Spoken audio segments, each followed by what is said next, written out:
यहाँ तक ना हमारा आंसर कंप्लीट हो चुका है रेस जुडिकाटा का, पर लेकिन इसमें ना और भी पोर्शंस आ सकते हैं। सो इसमें हम कवर करेंगे कि कंस्ट्रक्टिव रेस जुडिकाटा क्या होता है।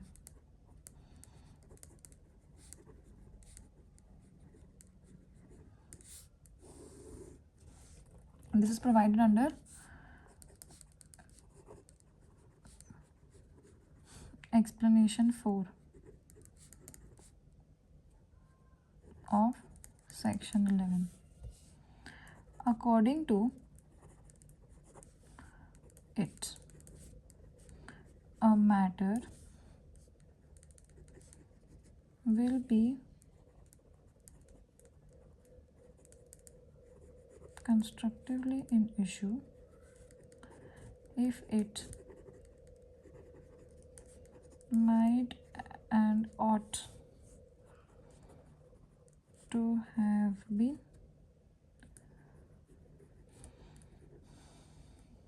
made a ground of defense or attack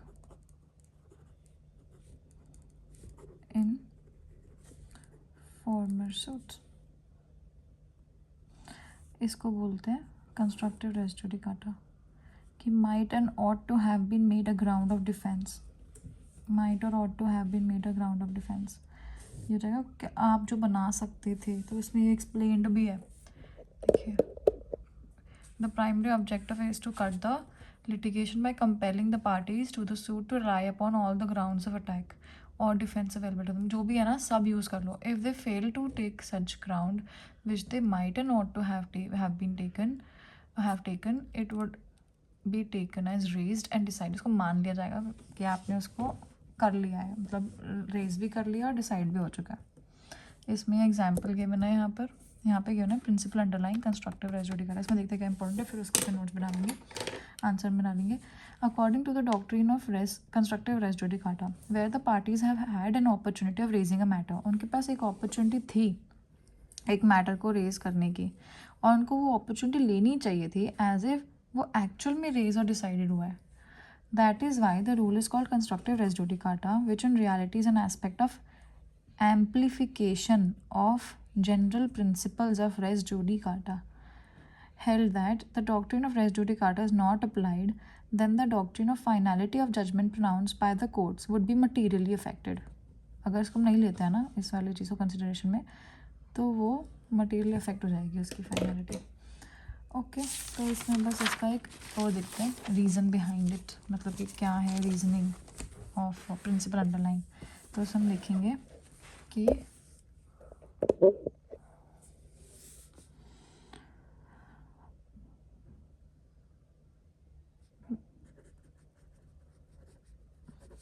according to constructive res judicata where the parties have had an opportunity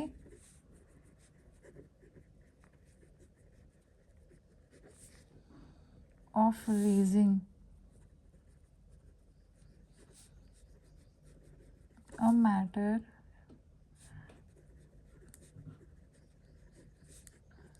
that should be taken to be the same thing as if the matter had been actually raised and decided।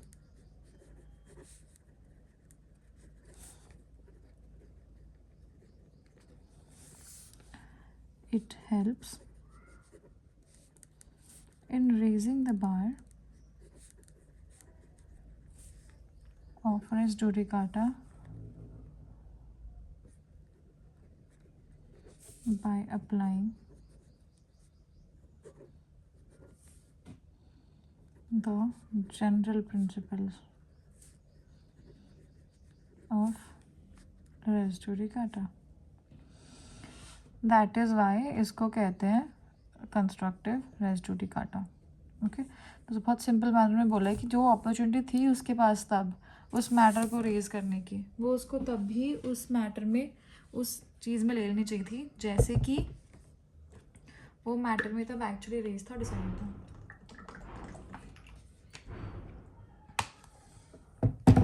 आगे हम इसमें explain किया हुआ है कि might and ought क्या होता है. The primary objective of explanation 4 is to cut short the litigation by compelling the parties to the suit to rely upon the grounds of attack or defense available to them. If they fail to take it, then it would be taken as raised and decided. इसमें expression explained है, इसमें case दे रखा है, हम ये सब cases नहीं कर रहे, it be very long otherwise to even memorise it. अब आ जाते हैं हम, ये वाला हमने कर लिया, ये हमने पीछे किया था, मथुरा प्रसाद वर्सेस दो सिपाही और NBGG बॉय. अब देखते हैं ये वाला क्वेश्चन, ये क्वेश्चन था पीछे. Race judicata between co defendants. Supreme court जो है उसने होल्ड किया कि race judicata between co plaintiffs and co defendants also if the following conditions are satisfied. Held that the matter may be res judicata. कि जो को defendants के बीच में है ना, इसका क्वेश्चन दिखाती हूँ. इसमें क्वेश्चन दे रखा है, ये रहा, explain the principle of res judicata between co defendants, how it differs from estoppel as well. वो भी करेंगे. अभी पहले करते हैं कि को डिफेंडेंट्स वाला पोर्शन, यही करना है बस. इसमें फिर केस भी देख लेंगे एक बार, फिर रिप्रेजेंटेटिव सूट, फिर प्रो फॉर्मा डिफेंडेंट, ये वाले पोर्शन देखेंगे. तो अभी आ जाता है res judicata between co defendants in case of, याद रहे तो ठीक, वरना एक बार पढ़ लो. इफ्तिकार अहमद वर्सेस सईद मेहरबान Ali. The court held that matter may be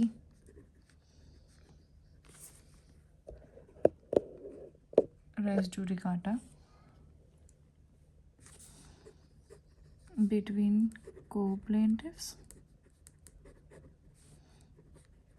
and co-defendants also if the following conditions satisfied. For that, following conditions must be satisfied. There must be conflict of interest between them.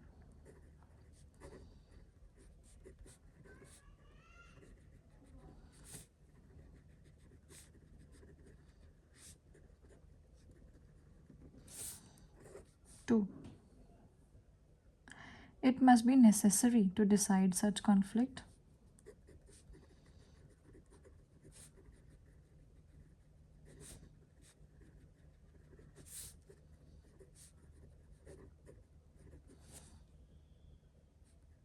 To give relief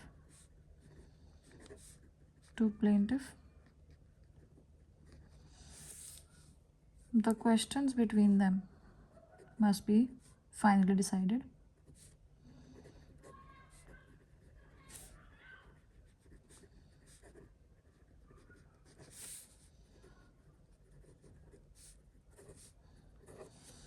Co-defendants or plaintiffs were necessary and proper parties in the former suit. They were necessary or proper parties in the former suit. So these are the four conditions that must be fulfilled कि जो को defendants और को प्लेंटिव्स में matter है, अगर उसमें race judicata apply करना है तो उसमें ये सब कंडीशंस फुलफिल होनी चाहिए. एक है कि कन्फ्लिक्ट ऑफ इंटरेस्ट, उनका होना चाहिए उनके बीच में, और फिर नेसेसरी होना चाहिए कि उसको डिसाइड करना ज़रूरी है उस कन्फ्लिक्ट को, और questions between them must be finally decided. They were necessary parties और proper parties in the former suit, ये भी उनका होना ज़रूरी है। अब आ जाते हैं आगे, इसमें पढ़ेंगे judicata in Argent representative suits. A representative suit is an instance where the person suing or being sued and represents the party and hence a decision which suit would operate as res judicata. अब इसको apply करने के लिए ये सब condition होनी ज़रूरी है, मतलब कह रहे हैं कि हो सकता है पर उसके लिए कंडीशंस फुलफिल करो। सो इसमें there must be rights claimed by one और more persons in common for themselves and other not expressly named in the suit. तो कह रहा है कि मतलब रिप्रेजेंटेटिव में कैरेक्टर में तो होना चाहिए ना, कि मतलब एक से ज़्यादा लोग तो होने चाहिए। फिर उसके बाद कह रहा है the party is not expressly named in the suit must be interested, कि मतलब जिन पार्टीज़ का नाम आपने एक्सप्रेसली नहीं नेम किया है सूट में वो भी इंटरेस्टेड होनी चाहिए। The litigation must have been conducted bona fide, मतलब गुड फेथ में होना चाहिए सबकी पार्टीज़ के उसमें बिहाफ पे। All the conditions laid down in order one rule 8 must be complied, obviously मतलब इसमें ये रिडक्शन ऑफ प्लेंट का है, सॉरी रिप्रेजेंटेटिव सूट का है, तो इसमें ये जो है ये सब उसकी कंडीशंस फुलफिल होंगी तभी तो रिप्रेजेंटेटिव सूट होगा। जब रिप्रेजेंटेटिव सूट होगा तभी ये सब चीज़ें फुलफिल होंगी, कि गुड फेथ में होगा या फिर नॉट एक्सप्रेसली नेम्ड है उनका भी इंटरेस्ट होना चाहिए, और उसके बाद जो क्लेम बाय वन और मोर पर्सन होना चाहिए, उनका राइट होना चाहिए। तो ये चारों चीज़ें होनी चाहिए for it to be representative suit में रेस जुडिकाटा। तो ये हो सकता है तो हम इसी में रिप्रेजेंटेटिव सूट समझा देंगे, उसके ये एसेंशियल्स बता देंगे और कब कब होना चाहिए कंडीशंस फुलफिल जिससे वो रेस जुडिकाटा हो। अब प्रो फॉर्मा डिफेंडेंट वाला देख लेते हैं और देखते हैं होता क्या है।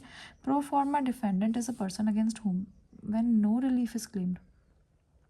अच्छा, हमने किसी को ऐड किया हुआ है, डिफेंडर बना रखा, पर हम उसके अगेंस्ट रिलीफ नहीं कर रहे हैं claim. Person is made party for complete and effective disposal of the suit since no matter is raised against him and no relief is claimed. Therefore, finding does not operate as res judicata upon against pro forma defendant. अब pro forma defendant के against हम ना ही कोई claim कर रहे हैं, ना ही कोई रिलीफ क्लेम कर रहे हैं, ना ही उसमें कोई मैटर रेज कर रहे हैं अगेंस्ट हिम, तो हम इसके अगेंस्ट रेस जुडिकाटा कर ही नहीं सकते ना। उनके बीच में कोई डिस्प्यूट होना चाहिए तभी तो वो होगा कि वो क्लेम होना चाहिए, डिसाइड होना चाहिए। तो इसलिए race judicata in pro forma defendant में रेस जुडिकाटा अप्लाई नहीं होता है। ठीक है, हम इस पहले समझाएंगे कि होता क्या है। एज अ पर्सन जिसके अगेंस्ट कुछ आप क्लेम ही नहीं कर रहे हो, no relief is claimed, against whom no relief is claimed, जब रिलीफ क्लेम ही नहीं कर रहे हो तो वो रेस जुडिकाटा अप्लाई नहीं होगा। It is very simple. Okay, पहले हमने किया को डिफेंडेंट्स के बारे में। को डिफेंडेंट्स में हमने एक केस किया और उसमें 4 चीज़ें समझाई कि नेसेसरी होना चाहिए, क्वेश्चंस उनके बीच में डिसाइड होने चाहिए, ये सब कुछ चीज़ें समझाई, और फिर उसके बाद रेस जुडिकाटा अप्लाई हो जाएगा। रिप्रेजेंटेटिव सूट में भी यही होगा कि रेस जुडिकाटा अप्लाई हो जाएगा, पर लेकिन प्रो फॉर्मा डिफेंडेंट में नहीं होगा क्योंकि हम उसके अगेंस्ट को रिलीफ क्लेम कर ही नहीं रहे हैं। सेम टाइटल, कॉम्पिटेंट कोड, ये सब चीज़ समझा रखी क्या आगे के जो उसमें वो थे एसेंशियल्स थे उनको उन्होंने डीपली समझा रखा है। हम अभी इसको नहीं कर रहे हैं क्योंकि इतना अंदर से अभी नहीं कर सकते। आगे चलते हैं।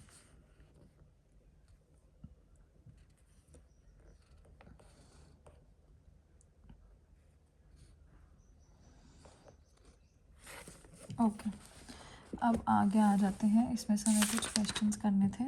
कंस्ट्रक्टिव रेस जुडिकाटा में कर ले क्या चीज़ क्लेम होनी चाहिए थी, what was the word again,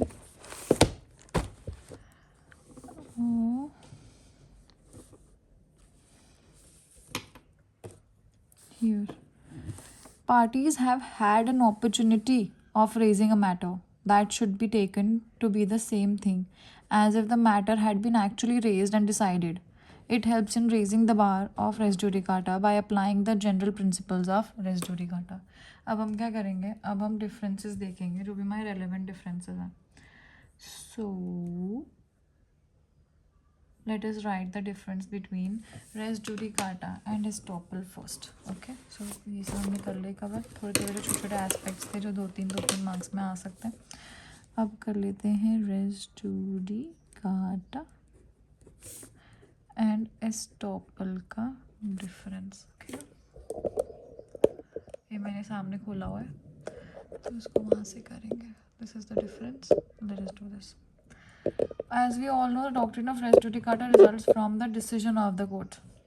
Okay, or on the other hand, estoppel results from the act of the parties. Okay. It results from decision of court.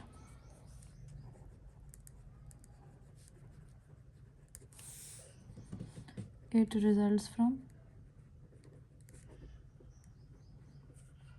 act of parties. It proceeds on the ground of public policy.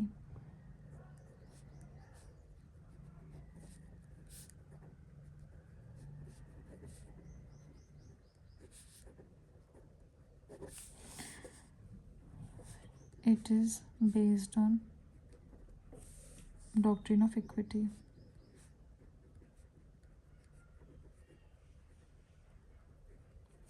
Res judicata prevents a man arriving the same thing twice in successive litigation.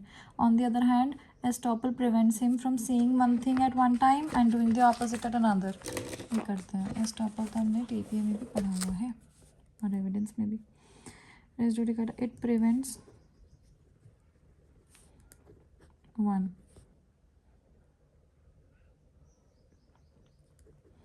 to arrive at same thing twice in successive litigation. इसमें एक चीज़ कहकर आप दूसरी चीज़ कर रहे हो. Prevents a person from saying one thing and doing other opposite thing. अब आ जाते हैं. The theory of res judicata is to presume conclusively the truth of formal decision. Okay, थोड़ा सा बस बढ़ा चढ़ा के लिखा हुआ, हम भी बढ़ा चढ़ा देते हैं. Here it is to presume conclusively the truth of formal decision. यहाँ जाते हैं. Rule of estoppel prevents a person from setting up what he calls the truth. जिसको वो ट्रूथ बोल रहा है उसको प्रिवेंट करते हैं हम. outs the jurisdiction of the court to try the case. On the other hand, estoppel is only a rule of evidence. यहाँ पे लिखते हैं rule of evidence होता है estoppel. It is based on jurisdiction.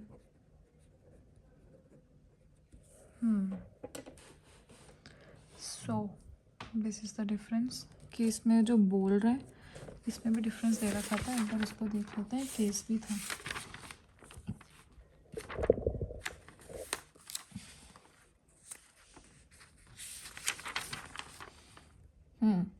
इसमें दे रखा है कि there is a distinction. Res judicata debars the court from exercising its jurisdiction. देख लेते हैं लास्ट में.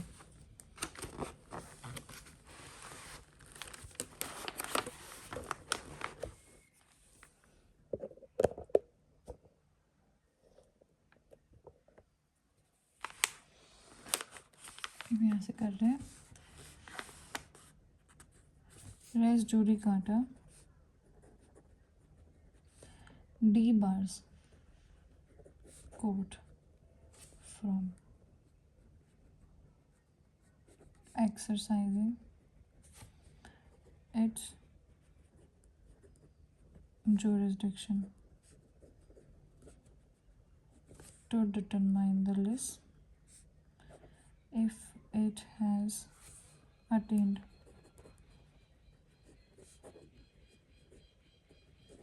finality between the parties. Whereas doctrine of issue estoppel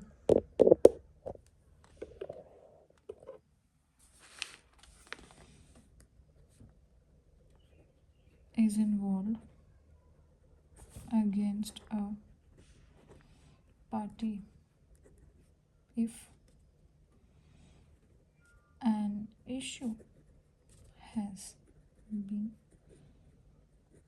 decided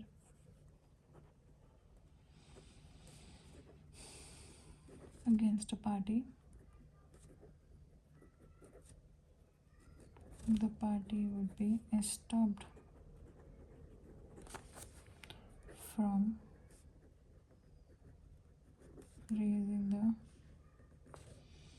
same issue in later proceedings.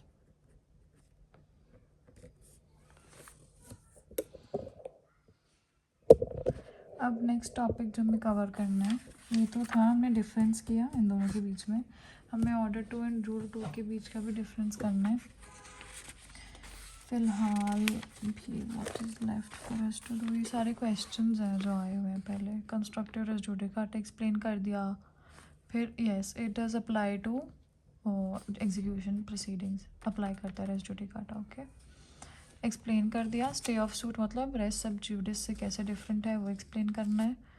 और उसके बाद एक और क्वेश्चन जो हमें कवर करना है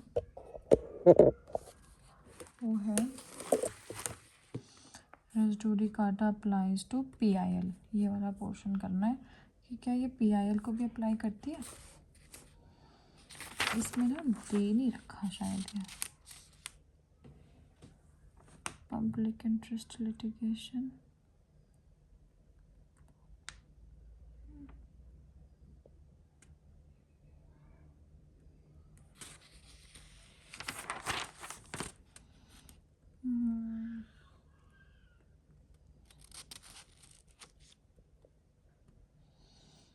इसमें तो कहीं नज़र नहीं आ रहा पब्लिक इंटरेस्ट लिटिगेशन पे अप्लाई करती है या नहीं. इसमें कंस्ट्रक्टिव रेस जुडिकाटा वगैरह समझा रखा है, might and not and everything. अब हमें नेक्स्ट करना है कि ऑर्डर 2 और रेस जुडिकाटा में क्या डिफरेंस होता है, फिर चलते बनता है. अब हमें डिफरेंस किया है एस्टॉपल एंड रेस जुडिकाटा में. कंस्ट्रक्टिव रेस जुडिकाटा कर लिया हमने, हमें बस दोनों में डिफरेंस करना है. और फिर हमें कंस्ट्रक्टिव रेस जुडिकाटा और रेस जुडिकाटा में भी डिफरेंस करना है. तो इसका डिफरेंस हम यहाँ से देख लेते हैं. यहाँ से इसका डिफरेंस पढ़ लेते हैं. This is Drishti IAS, it is law Bhoomi. Okay, so a thing adjust bars relitigation of decided claims. Okay, bars relitigation of claims that could have been raised in the first suit, कि जो raise हो सकते थे. उसके बाद applies to claims actually raised and decided, applies to claims not raised but could have been raised.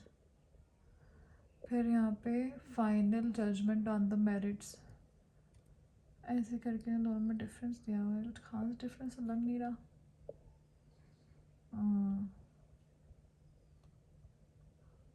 Precludes relitigation of the same claim and any claims that could have been raised. Precludes relitigation of any issues that could have been raised. हम इसमें शायद ये बना सकते हैं, this is the species and that is the genus. There is a genus and there is a species. ठीक है. A thing adjudged bars relitigation of decided claims. उसमें कि bars relitigation that could have been raised. इसमें तो actual में raise है, वहाँ पे could have been raised हो सकता है. कुछ खास डिफरेंस नहीं है, but we must know what constructive res judicata is and what res judicata is. अब जो हमें नेक्स्ट चीज़ करनी है वो है दोनों में डिफरेंस. ये वाला केस तो हमने कर लिया. We need to do this now. Res judicata and order 2 and rule 2. It refers the plaintiff's duty to bring forward all the grounds of attack in support of his claim. Okay, पूरा मौका दिया जाता है. This refers to both the parties, that is plaintiff as well as defendant, and precludes the suit as well as defense. Okay, order 2 rule 2 में क्या है? This requires a plaintiff to claim all release flowing from the same cause of action. This refers to only to the plaintiff and bars the suit. कि ये दोनों पे apply करता है, ये सिर्फ प्लेंटिफ पे अप्लाई करता है कि भैया आपने अगर दो चीज़ें मांगी हैं, दो चीज़ें मांगनी थी और आपने सिर्फ एक ही चीज़ मांगी, इसका मतलब आपने दूसरी चीज़ को जाने दिया, अब आप उसको फिर से नहीं मांग सकते दूसरे उसमें कि सेपरेट केस उसके लिए, सेपरेट केस उसके लिए, ऐसे नहीं होगा. This refers to plaintiff's duty to bring forward all the grounds of attack. ठीक है, अपने क्लेम के सपोर्ट में उसको सारे ग्राउंड्स एक बार में फॉरवर्ड करने हैं. कोर्ट ये लीजिए, इसमें क्या है कि सारे रिलीज प्लेंटिफ को क्लेम करना है, flowing from the same cause of action. Same cause of action से जो भी चीज़ें फ्लो कर रही है ना, सारी रिलीज, वो सब उसको एक बार में मांगना है. और यहाँ पे this refers to both the parties, इसमें बोथ पार्टीज पे डिपेंडेंट है, ये सिर्फ प्लेंटिफ पे डिपेंडेंट है. So that is the difference.